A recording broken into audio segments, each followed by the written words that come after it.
Welcome to the Parenting Mistakes podcast. This is obviously our first episode. Rather excited about what happened here. Anyway, this episode was recorded on June 7th, 2015. And we kind of delve into looking at the episode or a show called Phineas and Ferb. So stay tuned and episode 1, can you believe it? Hey, Hey, good evening. good evening. So, are you ready to do our first episode of Parenting Mistakes? I am. Why don't you give me an introduction of who you are? Well, my name is Todd Pfeiffer. I live in Los Angeles, California. I'm a parent of 3 children. Are you sure?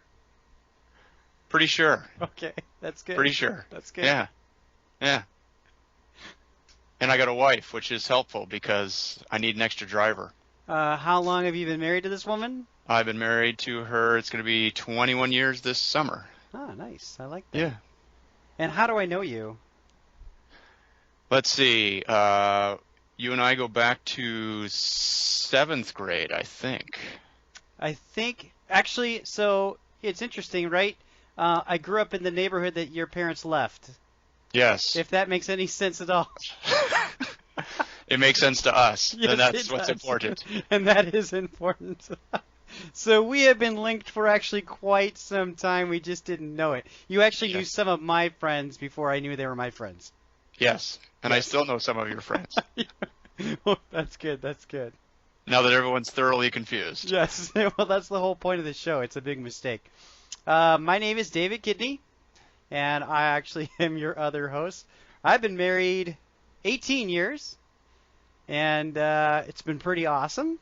I actually do have 2 children. One is 5, one is 3, so I am in the thick of it, as they say. So we feel at this point that we are qualified to be your hosts of Parenting Mistakes. Correct? Did I say- Correct. Yeah. Yes, especially the mistakes part. How am I sounding? Am I sounding okay? Sound good. Okay, that's good. That's good. You always I like sound that. good. So, my friend Todd and I, we thought for our first episode that we would kind of give you a kind of a what's up of what we're trying to do here. We have found a lack in the podcast world concerning, say, parenting advice, especially from, say, 2 fathers. And we kind of wanted to fill that gap and sort of kind of weigh in on how we think people should look at a few things in, say, media, movies, music, TV, and of course, like tonight we're going to be hitting up Netflix, and kind of giving our, dare I say, opinion. Opinions, okay. Yeah. Yeah, it's good to Okay. have opinions. Okay. Not that we're qualified to do so. Correct? Correct. We are not qualified to do so. Even though there are lots of parenting books out there written by smart people, it's still sort of a work in progress for everyone. Yes, I agree. So, So we invite you to actually make mistakes with us. Perhaps the mistake you're making tonight is to actually listen to this podcast. oh, Uh, come on now. Okay. We're better than That's starting off on the wrong foot. Yes. So let's get even a little bit more laser focused. We thought it might be fun to go after some pop culture things and to basically give sort of an analysis of some of the current trends that are out there for kids and giving people our perspective on what we think a particular show might be about, and or say again music or movies, or at this point we're just sticking with kid shows. Tonight we wanted to look at Phineas and Ferb. Yeah. Yeah. So Todd, looking at what you wrote down, could you give me a little bit of an analysis of what Phineas and Ferb is about? Okay.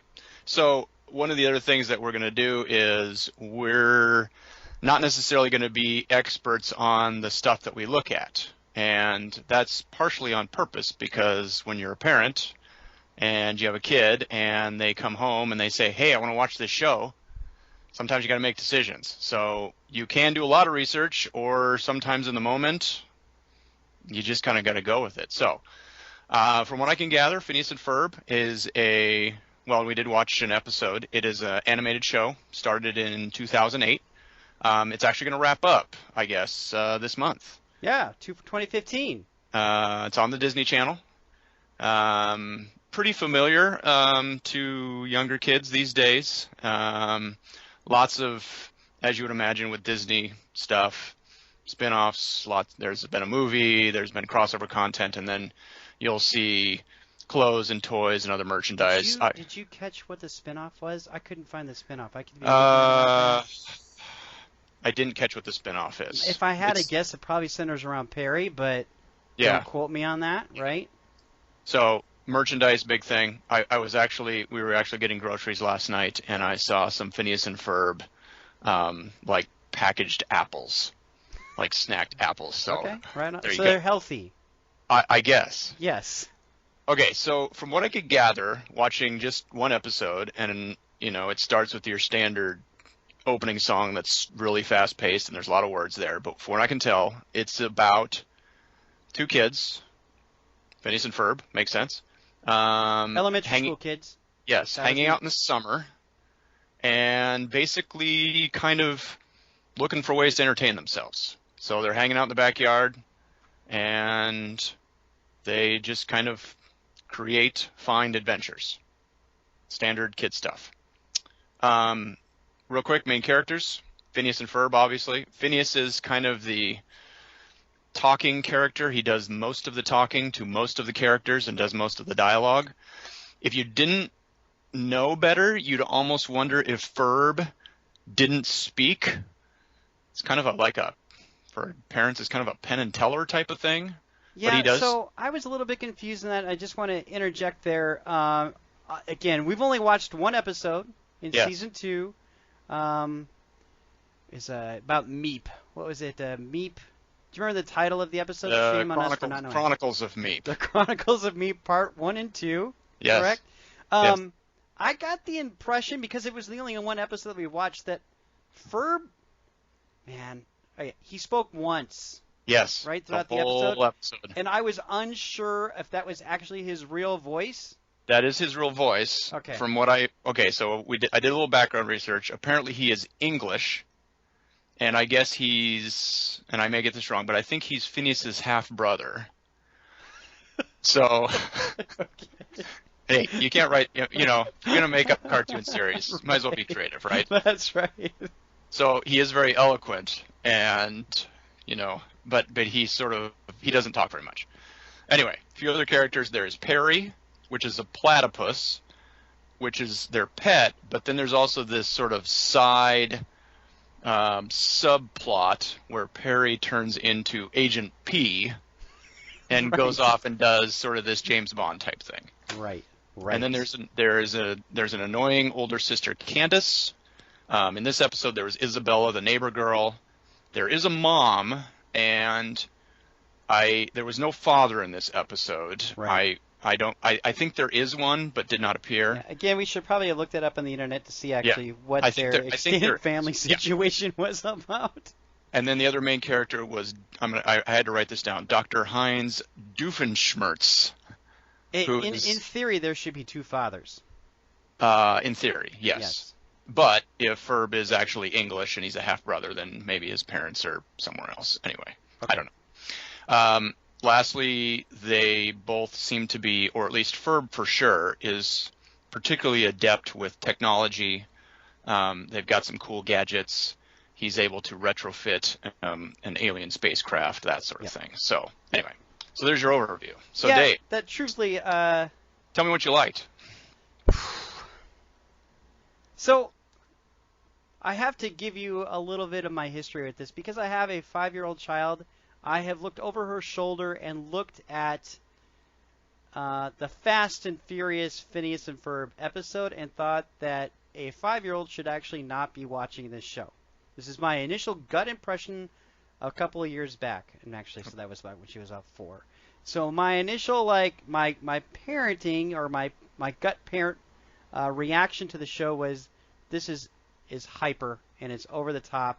It reminded me a lot of Ren and Stimpy or SpongeBob SquarePants, where there's just a lot of things going on all at once, And that's really the last thing my child needs, is just to be bombarded with all sorts of just craziness. I'm not even sure what information is being relayed. Okay. So, that being said, watching the episode that we watched, I found it absolutely hilarious. I found myself laughing throughout most of the episode. The introduction, obviously, their relationship with their sister, which I've never really cared for. Again, this is just over the shoulder watching. Actually turned out to have a lot more depth than I thought it did. I've always, again, over the shoulder watching, I've always thought that this Candace was an annoyance and that they should not respect their sister. The truth is, there's kind of this typical sibling rivalry, but there's an underlying statement that she actually does care quite a bit for Phineas and Ferb. That was sort of the initial impression I got. I thought that's actually kind of a plus. The other thing, too, that I found hilarious is Meep was adorable. And a lot of the sight gags were just hilarious. And there was a great setup for the story. So obviously there's some great thinking. There is some sort of Japanese convention that's happening in town. And there are all these weird-looking dolls.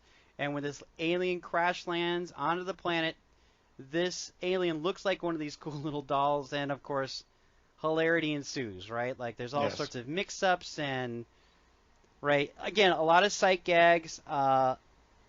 The word that comes to my brain is kinetic, right? It's just, right. That's right.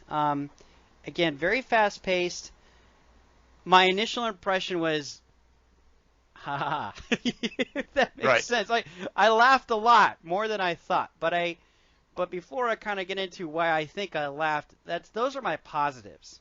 Okay. For sure. Yeah, I would have similar stuff. I mean, it's a buddy comedy. There's some slapstick stuff. There's sort of the dominant character and the wingman. Lots of I'm laughing at the jokes, and again, like many cartoons going way back to Bugs Bunny, Roadrunner, that sort of thing. The dialogue is going to go over kids' heads. Right. And a lot of the jokes are going to go over kids' heads. I thought it was hilarious. This particular episode, and I don't know if this is a theme, but there were multiple lines from Star Wars. Yes, I caught that too. Except they were reversed, right? Yeah, I have a good feeling about this. Yeah, a couple of them were reversed. So, and those are the types of things, if those are written for the parents. Those are, the writers of these are sitting down going, look, there are kids watching this show and they're going to like the frantic energy, but the parents are probably either watching with them or they are like you, sort of over their shoulder. And we want to keep the parents sort of positively connected somehow. So if we throw in some, for us, Star Wars references is a bit of nostalgia. Yep. Because, it goes all the way back to our childhood. Well, and the way that it was said, for example, the line is, I have a bad feeling about this. Right. I've actually never seen it reversed before. So there was a lot of cleverness to it, like, oh, we'll do something we've never done before, and you'll, as a Star Wars fan or as a 40-year-old, I totally get it, and it was hilarious, like, haha, right? There were a couple of E.T. references in there as well. I don't know if you picked those up, but I mean, it's again, the dialogue is targeting to a 30, 40 something demographic. Yep. The story and the visuals are mostly targeting, younger children. So. Questions that you have, concerns that you have, other things that you had, and you talked about being unsure about your child watching this. I am not sure what it's offering my 5-year-old child. I really don't, other than so much of the dialogue was over the top. You actually, in some of your liner notes here, you had mentioned sensuality and the whole sequence in which Ferb is basically given this hotty-toddy kind of this look as he's in a hot rod. And, right, he's joyriding. Right, he's joyriding. And I'm like, for me, ha-ha. For my daughters, I have no idea what they're pulling away from that. And that was a cause for certain concern, right? I'm like, I'm not sure what they're getting out of this. outside of, again, just fast and frantic imagery all over the place. The episode was really easy to watch. Like, it was very, like, it never stops. But again, I think my overall concern with it is it's for me, not them. Could be. Yeah, and I guess it makes me ask a larger question. I think we'll probably circle back to this a few times as we look at different media. Is there supposed to be some sort of, I don't know, moral to the story? Is there supposed to be some sort of positive takeaway? Or are they simply saying, look, we'll keep your kid entertained for half an hour?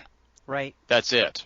Right. You know, that is our sort of unspoken social contract with you. You put your kid in front of us, we'll keep them out of your hair for 22 minutes plus commercials, and that's it. Because, yeah, as you said, I walked away and said, okay, there wasn't even really a conclusion. I mean, the story sort of ended, and...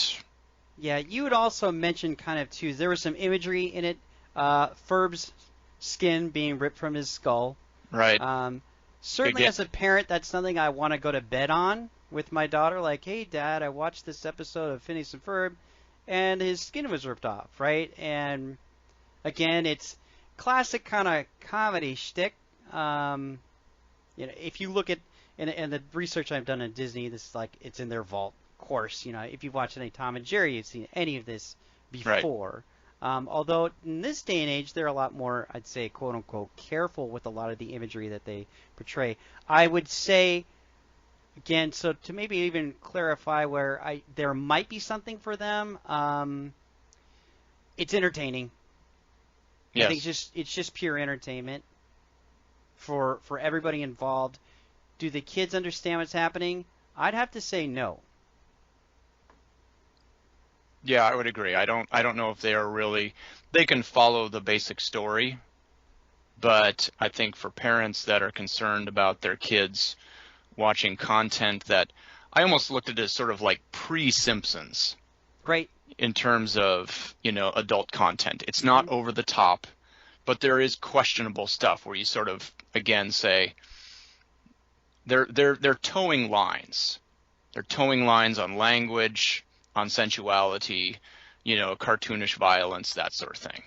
And this isn't to say that this hasn't been done before. There's a long track record with cartoons towing the lines and really writing their content and presenting their imagery really towards adults, but in a kid package.